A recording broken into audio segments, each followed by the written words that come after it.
Hidup selalu punya cerita yang tak pernah kita duga. Di balik tawa, ada luka. Di balik kesuksesan, ada keringat dan darah yang harus dikorbankan. Dan di video kali ini, kita akan menyaksikan kisah yang sangat menyentuh tentang kasih sayang orang tua yang tak pernah padam.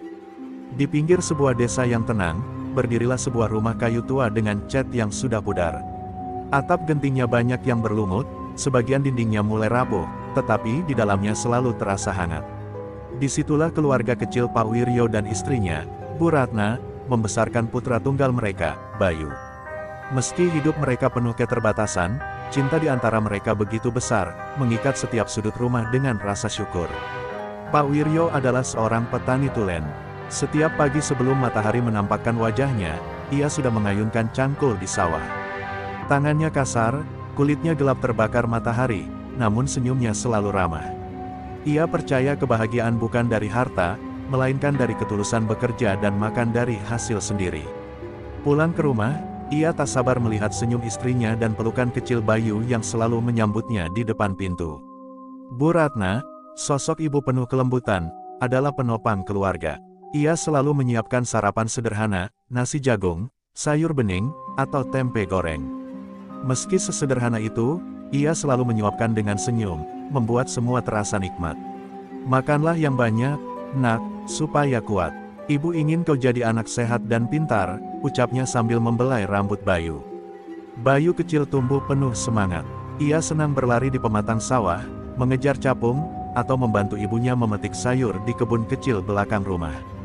Setiap kali melihat anaknya tertawa, Pak Wiryo selalu berbisik dalam hati, semoga kau tumbuh menjadi anak yang membawa kebahagiaan, nak. Harapan itu menjadi doa yang tak pernah absen dari bibirnya. Malam hari, keluarga kecil itu sering duduk di beranda rumah. Dengan ditemani suara jangkrik dan cahaya bulan, mereka bercengkrama tentang hal-hal sederhana. Kadang Bayu meminta cerita tentang masa kecil ayahnya, kadang ia ingin dinyanyikan lagu daerah oleh ibunya hingga tertidur di pangkuan. Saat itulah, Pak Wiryo menatap langit dan bergumam, "Ya Tuhan, jangan ambil kebahagiaan ini dari kami." Meski hidup pas-pasan, keluarga itu tak pernah merasa kekurangan. Cinta membuat mereka kaya. Para tetangga sering kagum melihat keharmonisan keluarga Pak Wiryo. Mereka miskin harta, tapi kaya hati, begitu kata orang-orang. Bu Ratna hanya tersenyum mendengar, sebab ia tahu, kebahagiaan sejati ada pada keutuhan rumah tangga yang penuh kasih sayang. Seiring waktu, Bayu mulai bersekolah. Guru-gurunya memuji kecerdasannya. "Anakmu pintar sekali, Bu Ratna." Ia cepat tanggap, "Jangan biarkan pendidikannya berhenti hanya sampai di sini," ucap salah seorang guru. Kata-kata itu membuat Pak Wiryo dan Bu Ratna semakin bersemangat. Mereka bertekad akan bekerja sekuat tenaga demi masa depan Bayu. Di tengah malam, saat Bayu tertidur pulas, Pak Wiryo sering berbicara lirih pada istrinya. "Bu, aku ingin Bayu punya hidup lebih baik dari kita. Aku ingin dia jadi orang berhasil, bukan cuma petani kecil seperti aku." Bu Ratna mengangguk, menahan air mata haru. "Aku juga, Pak, kita harus berkorban, apapun caranya, demi masa depan Bayu." Mereka berdua sadar, jalan di depan tak akan mudah.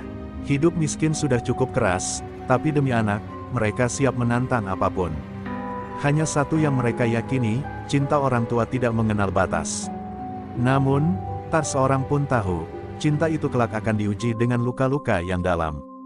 Harapan indah yang mereka rajut pelan-pelan akan dipertaruhkan, ketika Bayu tumbuh dan memilih jalan yang tak pernah mereka bayangkan. Hari-hari terus berjalan, Bayu semakin tumbuh besar.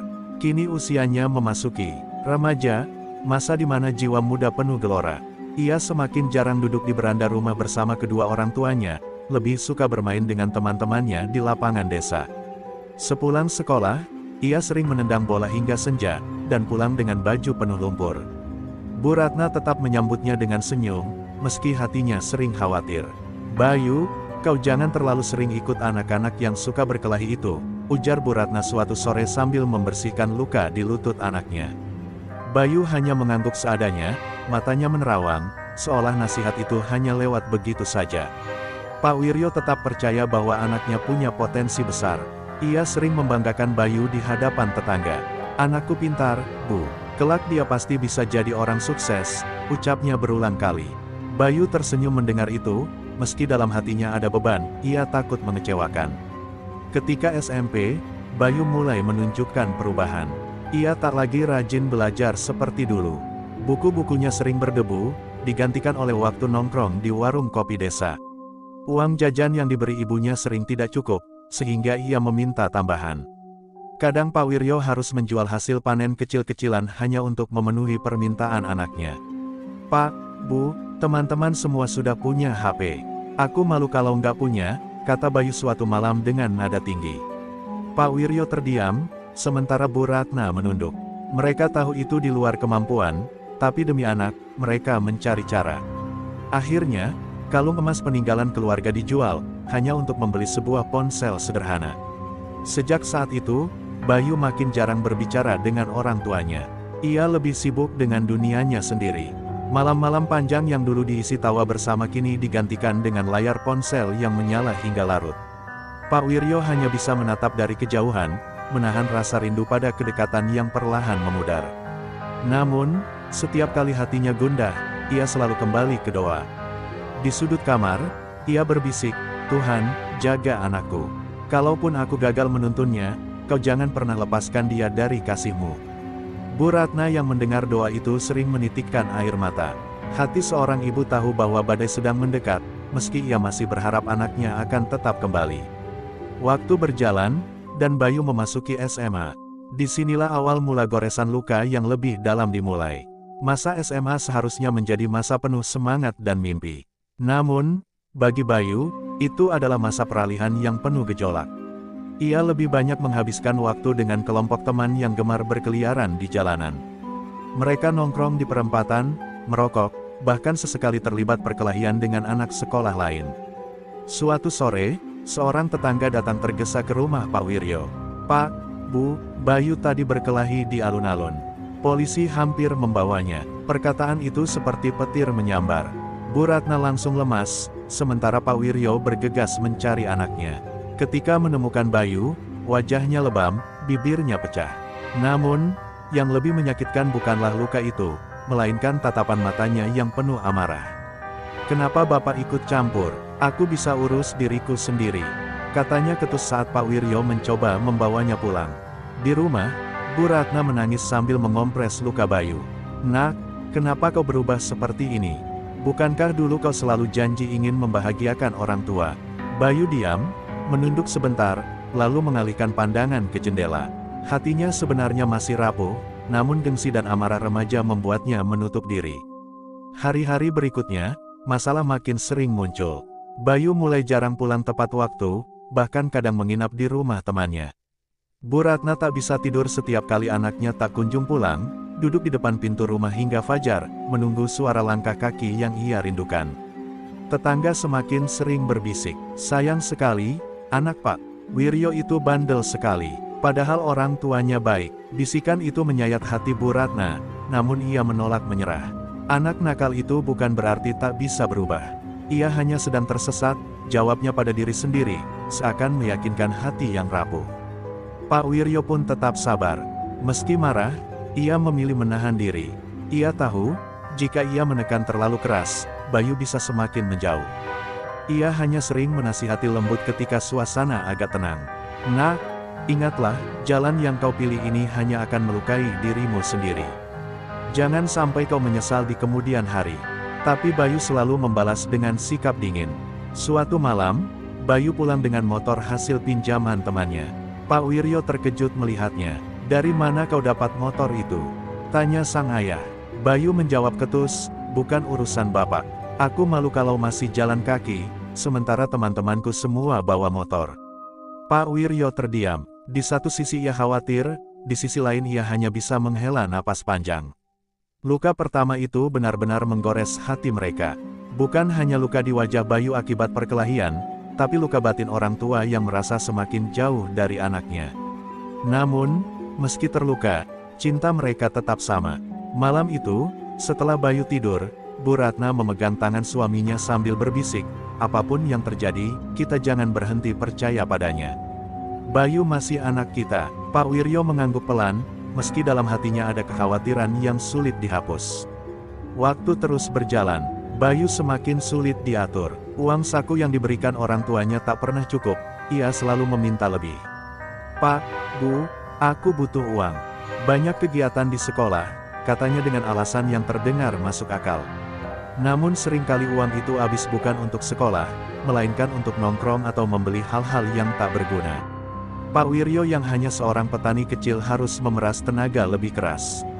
Sawahnya yang sempit digarap hingga larut, keringatnya bercucuran di bawah terik matahari. Ia rela melakukan itu semua demi anaknya. "Kalau anak minta, masa aku tega menolak?" Begitu ucapnya setiap kali istrinya mengeluh. Bu Ratna hanya bisa menangis diam-diam, menyimpan rasa sakit di dada. Namun, kebiasaan itu membuat Bayu semakin berani. Ia mulai bersuara keras jika permintaannya ditolak. "Kalau Bapak nggak mau kasih uang, berarti Bapak nggak sayang sama aku," kata Bayu suatu malam. Kata-kata itu menamparkan hati Pak Wiryo. Ia ingin marah, tapi tatapannya hanya dipenuhi air mata yang tertahan. Bu Ratna sering mencoba menegur dengan lembut. "Bayu, jangan berkata seperti itu pada ayahmu. Semua yang dia lakukan, semuanya demi kamu." Namun Bayu malah mengalihkan pembicaraan, menyalakan ponselnya, lalu meninggalkan ibunya yang menangis sendirian di ruang tamu. Meski begitu, doa-doa tak pernah berhenti. Setiap malam, setelah rumah sepi, Pak Wiryo dan Bu Ratna duduk berdua di ruang tengah. Dengan suara bergetar, mereka berdoa agar Tuhan menjaga anak satu-satunya itu. "Kalaupun dia salah jalan, kembalikan dia sebelum terlambat," bisik Bu Ratna sambil menggenggam erat tangan suaminya. Sampai suatu hari, kabar buruk datang. Bayu terlibat dalam tawuran besar antar sekolah. Polisi menjemput beberapa siswa, termasuk Bayu. Saat dijemput di kantor polisi, wajahnya penuh luka, matanya merah, dan ia tampak lelah. Melihat itu, hati Bu Ratna hancur. Ia langsung memeluk anaknya tanpa peduli pandangan orang lain. "Nak, kau tidak apa-apa." Bayu menepis pelukan itu dengan kasar. "Bu, jangan lebay. Aku bisa urus diriku sendiri." Semua orang di kantor polisi menatap dengan tatapan iba kepada pasangan suami istri itu. Namun Pak Wiryo tetap tegar. Ia menepuk bahu istrinya, lalu berkata, "Biarkan. Yang penting dia pulang." Malam itu, setelah Bayu tidur, Bu Ratna menangis terseduh di pelukan suaminya. "Mas, sampai kapan kita harus kuat begini?" Pak Wiryo hanya bisa menjawab lirih, "Sampai napas terakhir, Dik." Karena cinta orang tua tak kenal kata menyerah. Kalimat itu menjadi doa yang tak henti-henti mereka ulang, meski duri terus menusuk hati. Mereka sadar, jalan hidup anaknya semakin jauh dari harapan, namun cinta mereka tetap abadi, tak peduli berapa kali disakiti. Seiring bertambahnya usia, Bayu semakin jauh dari rumah. Ia mulai mengenal dunia malam. Awalnya hanya nongkrong di warung kopi sampai larut, lalu naik level ke diskotik kecil di kota kecamatan. Ia pulang dengan mata merah, tubuh bau asap rokok, kadang disertai amarah tanpa alasan. Bu Ratna selalu menunggu di depan pintu, meski hatinya berdebar-debar setiap kali mendengar suara motor memasuki halaman. "Bayu, makan dulu, Nak," ucapnya lirih saat anaknya datang. Namun Bayu hanya melirik, lalu langsung masuk kamar tanpa sepatah kata pun. Pak Wiryo semakin cemas. Hatinya remuk melihat anak yang dulu rajin mengaji kini berubah drastis. Ia mencoba bicara baik-baik. "Nak, hidup ini bukan hanya soal senang-senang. Ada tanggung jawab yang harus kau pikul." Tapi Bayu justru membentak, "Bapak nggak usah atur-atur hidupku. Aku tahu apa yang aku mau." Kata-kata itu menusuk bagai pisau, membuat Pak Wiryo terdiam, menahan air mata di balik wajah kerasnya. Suatu malam, Bayu pulang dalam keadaan mabuk. Suara teriakannya membangunkan para tetangga. "Pak, Bu, kenapa kalian lihat aku kayak gitu? Aku bukan anak kecil lagi." Ia berjalan sempoyongan, lalu jatuh di ruang tamu. Bu Ratna buru-buru mengangkat kepala anaknya, air matanya jatuh membasahi wajah Bayu. "Ya Allah, apa yang terjadi dengan anakku?" Pak Wiryo hanya berdiri, menatap pemandangan itu dengan hati hancur, ingin marah tapi yang muncul hanyalah rasa kasihan mendalam. Sejak malam itu, tetangga makin sering bergunjing. Ada yang berkata, anak semacam itu sudah susah diubah. Hanya akan membawa malu orang tua. Ada pula yang menasehati, "Pak Wiryo, Bu Ratna, sebaiknya keraslah pada anakmu, kalau tidak dia makin menjadi-jadi." Namun mereka hanya bisa tersenyum pahit. Hati mereka tahu, Cinta bukan tentang meninggalkan, melainkan bertahan. Bayu mulai sering tak pulang. Ia menginap entah di mana, kadang berminggu-minggu. Bu Ratna jatuh sakit karena terlalu banyak memikirkan anaknya. Tubuhnya melemah, wajahnya pucat. Pak Wiryo berusaha merawat istrinya sambil tetap mencari nafkah. Setiap malam, ia duduk di samping ranjang, menggenggam tangan istrinya. Sabar, Dik. Dia pasti pulang. Doa kita tidak akan sia-sia. Suatu malam, saat hujan turun deras, Bayu tiba-tiba pulang. Bajunya basah kuyup, wajahnya lusuh, dan tubuhnya bergetar. Bu Ratna yang tengah terbaring sakit memaksakan diri bangkit dan memeluk anaknya erat-erat. Bayu terkejut, lalu menepis pelukan itu. Bu, jangan lebay. Aku cuma pulang sebentar. Tapi di balik ketusnya, matanya berkaca-kaca, meski ia cepat-cepat menyembunyikannya. Pak Wiryo menyadari ada luka batin dalam diri anaknya, sesuatu yang ia tak mampu tembus hanya dengan kata-kata. Namun ia memilih tetap percaya, bahwa cinta suatu saat akan meluluhkan kerasnya hati anaknya.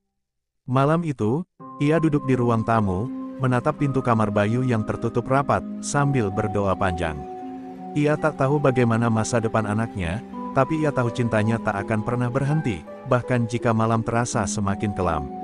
Pagi itu, Bayu meminta uang dengan nada kasar. Pak, aku butuh uang 10 juta. Ada peluang usaha, katanya cepat balik modal. Pak Wiryo terdiam. Dari mana ia bisa mendapatkan uang sebanyak itu? Sawahnya hanya kecil, penghasilannya pas-pasan. Nak, Bapak nggak punya uang sebanyak itu. Kalau usaha, sebaiknya pelan-pelan dulu, jawabnya hati-hati. Namun Bayu langsung membanting gelas ke lantai. Selalu saja alasan. Bapak nggak pernah dukung aku. Bu Ratna menangis melihat kejadian itu. Ia tahu suaminya sudah berusaha sekuat tenaga, namun anaknya seolah tak pernah puas. Akhirnya, dengan berat hati, Pak Wiryo menjual sebagian sawah peninggalan orang tuanya. Uang itu diserahkan pada Bayu, dengan harapan ia benar-benar akan memulai sesuatu yang baik. Nak, gunakanlah uang ini dengan bijak. Jangan sia-siakan. Bayu mengangguk cepat, lalu pergi tanpa mengucapkan terima kasih. Beberapa bulan berlalu, usaha yang digadang-gadang itu tak pernah terlihat. Uang habis, motor baru pun rusak, dan Bayu kembali pulang dengan wajah penuh amarah. Pak, Bu, aku butuh uang lagi. Usahaku gagal. Bu Ratna hanya bisa menangis, sementara Pak Wiryo menatap anaknya dengan campuran kecewa dan iba. Nak, sampai kapan kau seperti ini? Bayu menunduk sebentar, lalu pergi begitu saja, meninggalkan orang tuanya yang semakin patah hati. Retakan itu semakin dalam ketika kabar buruk datang lagi. Bayu mulai terjerat utang pada rentenir. Orang-orang datang menagih ke rumah, membuat Bu Ratna ketakutan. Mas, sampai kapan kita bisa bertahan begini? Aku takut mereka menyakiti Bayu. Pak Wiryo menggenggam tangan istrinya, mencoba menenangkan. Dik, selama aku masih punya tenaga, aku akan melindungi kalian. Namun, di dalam hati, ia mulai merasa lelah. Tidak lelah mencintai anaknya, tetapi lelah melihat anaknya terus berjalan di jalan gelap. Ia merasa seperti berteriak di tengah padang luas, tak pernah ada jawaban. Meski begitu, setiap malam ia tetap memanjatkan doa. Ya Tuhan, kalau harus aku yang menanggung beban, jangan biarkan anakku hilang. Selamatkan dia. Bayu, yang diam-diam mendengar doa itu dari balik pintu, justru semakin bingung. Hatinya masih keras, tetapi ada sesuatu yang menusuknya ketika mendengar kasih sayang orang tuanya yang begitu tulus. Ia pergi lagi malam itu tanpa pamit, mencoba menenggelamkan rasa bersalahnya dalam kebisingan kota. Musim hujan datang membawa dingin yang menusuk tulang. Malam itu, hujan turun deras, suara petir menggema di langit. Bayu pulang dalam keadaan babak belur, wajahnya penuh lebam, bajunya robek. Ternyata ia dipukuli karena tak mampu melunasi utangnya. Begitu melihat anaknya jatuh tersungkur di teras rumah, Bu Ratna menjerit histeris. Ya Allah, Bayu. Ia segera memeluk tubuh anaknya yang gemetar, menciumi wajahnya tanpa peduli darah yang menempel. Nak, kenapa hidupmu jadi begini? Bayu tak sanggup menjawab, hanya menunduk sambil terisak.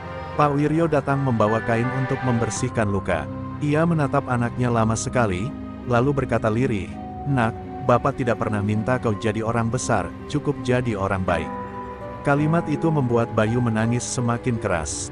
Untuk pertama kalinya, ia merasakan betapa dalamnya luka yang ia torehkan pada orang tuanya.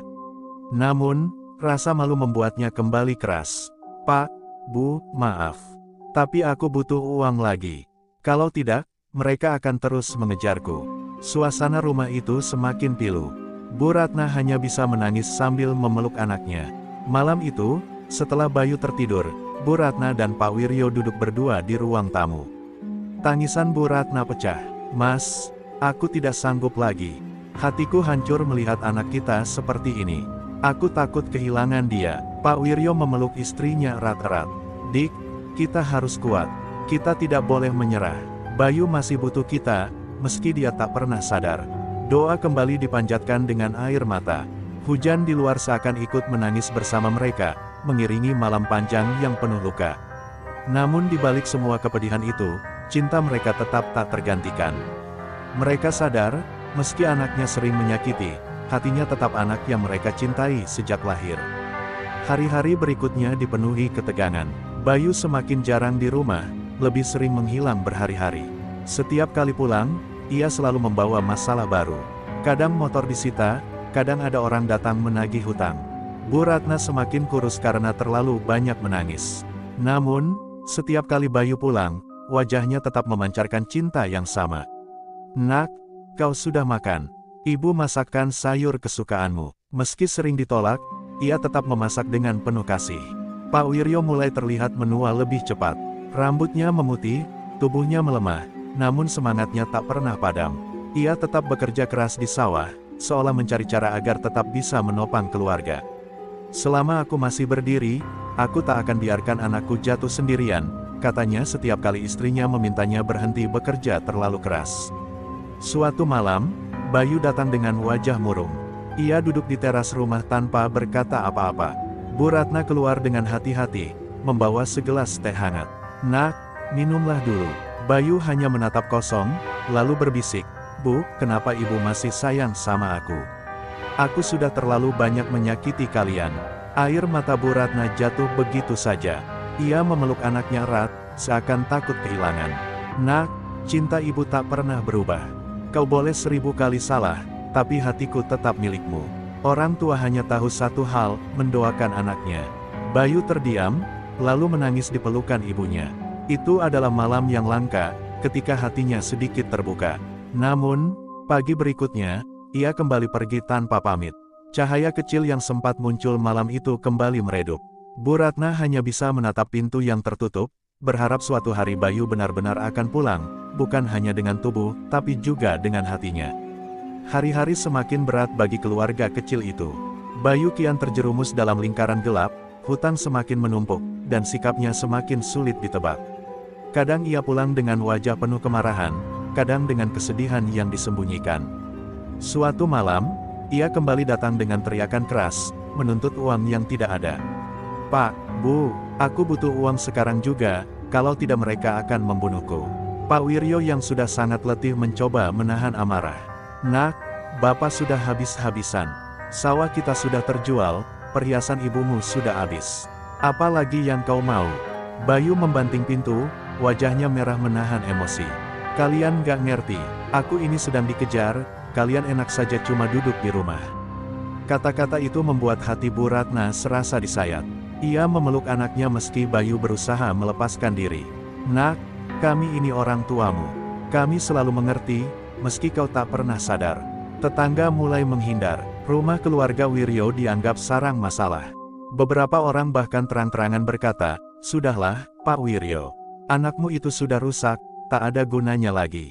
Mendengar itu, Pak Wiryo hanya menunduk. Hatinya remuk tapi bibirnya tetap berucap, "Dia tetap anakku. Selama aku hidup, aku akan menjaganya." Bayu merasa semakin terpojok. Ia tak tahu lagi harus kemana. Malam itu, ia duduk sendirian di pinggir jalan, menatap langit yang gelap tanpa bintang. Dalam hatinya, ada pertarungan hebat antara ego yang ingin bebas dan rasa bersalah yang menghantam keras. Ia teringat wajah ibunya yang selalu menangis, teringat ayahnya yang tetap membela meski disalahkan banyak orang. Hatinya bergetar, tapi ia terlalu keras kepala untuk pulang dengan kata maaf. Di rumah, Bu Ratna jatuh sakit semakin parah. Tubuhnya lemah, napasnya pendek-pendek. Pak Wiryo panik, Tapi ia tetap berusaha kuat di depan istrinya. Dik, bertahanlah. Bayu pasti akan pulang, dia pasti akan berubah. Dalam hati, ia berdoa penuh air mata, meminta keajaiban yang entah kapan datang. Hari itu, langit begitu mendung. Bayu pulang dengan wajah ketakutan. Di belakangnya, dua orang pria asing mengikutinya, menagih utang dengan suara lantang. Bayar sekarang, kalau tidak kau dan keluargamu akan menanggung akibatnya. Suasana rumah menjadi tegang. Bu Ratna gemetar, Pak Wiryo maju dengan berani meski tubuhnya sudah renta. Jangan ganggu keluarga saya, kalau ada masalah, bicaralah baik-baik. Pria itu menertawakan, lalu mendorong Pak Wiryo hingga hampir jatuh. Bayu berdiri terpaku, hatinya seperti dihantam palu. Ia sadar, ayahnya yang tak pernah bersalah harus menanggung akibat ulahnya.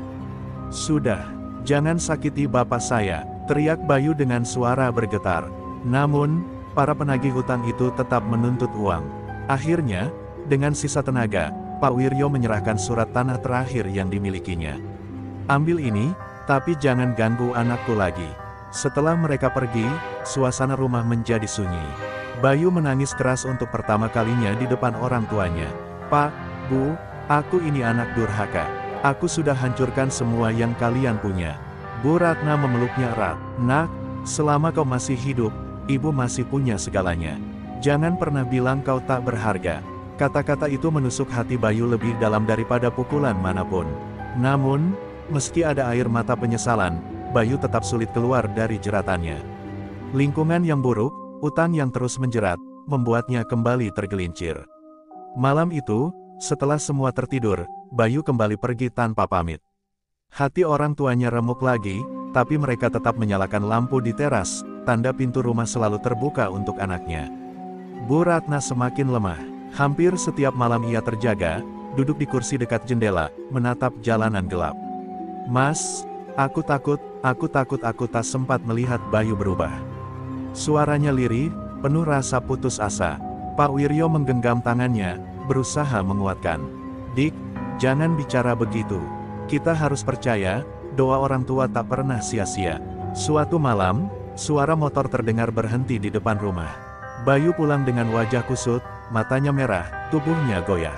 Bu Ratna berlari meski tubuhnya lemah, membuka pintu dengan penuh harap. Nak, kau pulang? Bayu menatap ibunya, lalu menunduk, tak sanggup menatap wajah yang penuh kasih itu. Ia masuk ke kamar, rebah di kasur, dan tertidur tanpa berkata apapun. Pak Wiryo duduk di ambang pintu kamar anaknya, menatapnya lama. Dalam hatinya ia berbisik, ya Tuhan, jangan ambil nyawa anakku sebelum dia sempat bertaubat. Jika harus ada yang engkau panggil, panggillah aku lebih dulu. Air matanya jatuh diam-diam, tanpa ada yang tahu. Hari-hari berikutnya, Bayu semakin jarang terlihat di rumah. Ia seperti bayangan yang hanya singgah sebentar lalu hilang lagi. Namun, setiap kali ia datang, Bu Ratna selalu menyambut dengan senyum meski hatinya hancur. Nak, kau lapar, ibu sudah masak sayur asem kesukaanmu. Kadang Bayu menolak, kadang diam saja, tapi tatapan matanya tak bisa membohongi, ada rasa rindu yang ia sembunyikan. Bayu semakin dalam masuk ke dunia gelap. Ia terjerat pergaulan dengan orang-orang yang tak segan melakukan kekerasan. Malam-malamnya dihabiskan di jalan, minuman keras, dan perkelahian. Suatu malam, ia pulang dengan luka parah di lengannya. Darah mengucur deras, membuat Bu Ratna menjerit panik. Ya Allah, Nak, apa yang terjadi denganmu?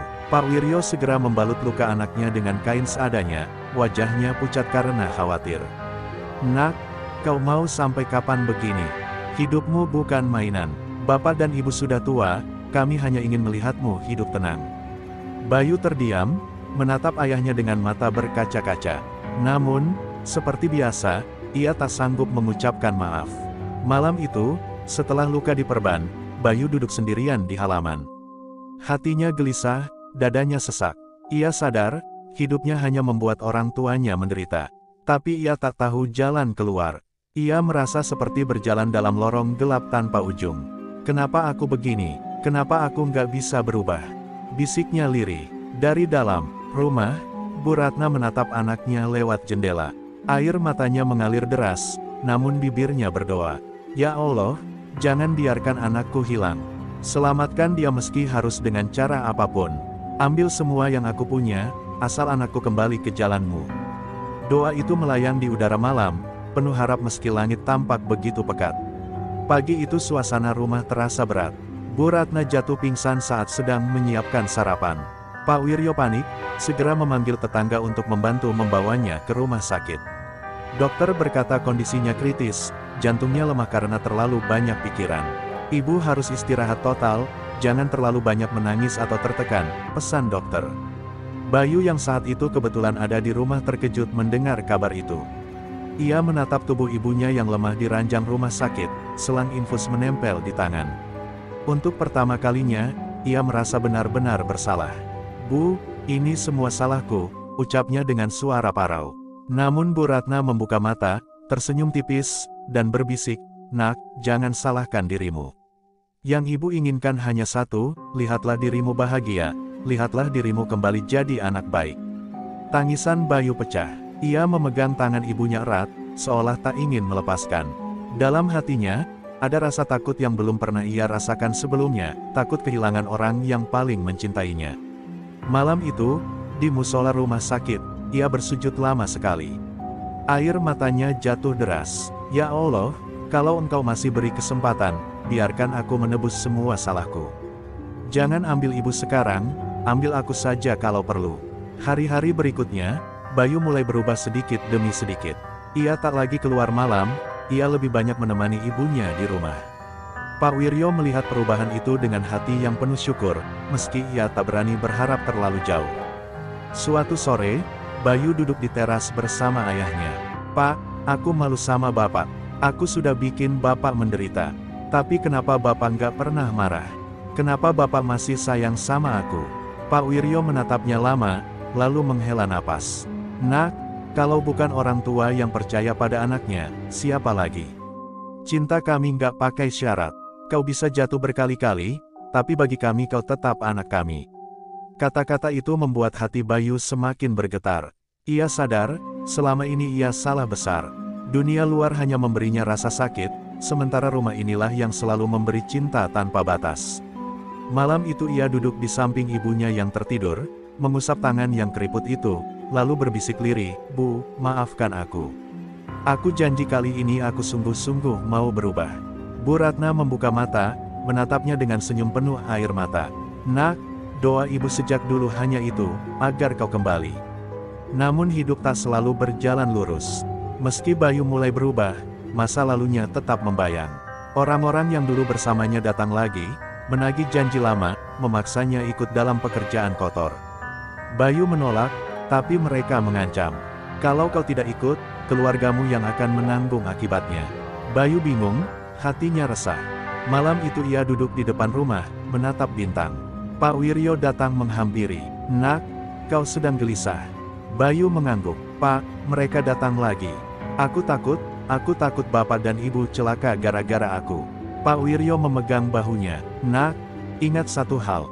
Hidupmu adalah pilihanmu. Kalau kau kembali ke jalan gelap, ibumu bisa mati karena kesedihan. Kalau kau berani memilih jalan benar, Bapak akan selalu berdiri di sampingmu, apapun yang terjadi." Kata-kata itu seperti cahaya yang menerangi kegelapan.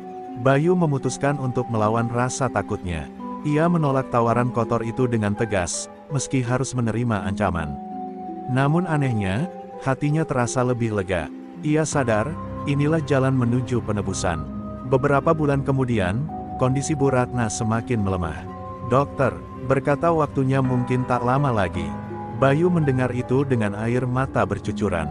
Ia merasa baru saja menemukan jalannya, namun kini takut kehilangan ibu yang selalu mendoakannya. Di hari terakhir, langit sore tampak begitu indah. Bayu duduk di samping ranjang, menggenggam tangan ibunya. "Bu, maafkan aku. Aku janji aku akan jadi anak yang Bapak dan Ibu banggakan." Bu Ratna tersenyum, meski napasnya sudah tersengal. "Nak, Ibu bahagia." Akhirnya doa ibu terjawab. "Jangan pernah menyerah. Ingat, cinta orang tua akan selalu hidup dalam hatimu." Dengan senyum terakhir itu, Bu Ratna menghembuskan napasnya. Bayu berteriak memanggil, memeluk tubuh ibunya erat. Pak Wiryo meneteskan air mata, namun ia memeluk anaknya kuat-kuat. "Nak, ibumu sudah tenang. Sekarang tinggal kita berdua. Ingat pesan ibumu, jangan pernah kembali ke jalan gelap. Hari-hari setelah itu, Bayu benar-benar berubah. Ia bekerja keras, membantu ayahnya, dan berusaha menebus semua kesalahan. Setiap malam, ia menatap foto ibunya dan berdoa, "Bu, terima kasih. Cintamu abadi. Meski aku sering menyakiti, kau tak pernah berhenti mencintaiku. Aku akan hidup dengan jalan yang kau doakan." Dan di rumah sederhana itu, meski kehilangan satu cahaya, kasih sayang yang abadi tetap menyala, cinta orang tua yang tidak pernah lekang oleh waktu, bahkan hingga nafas terakhir.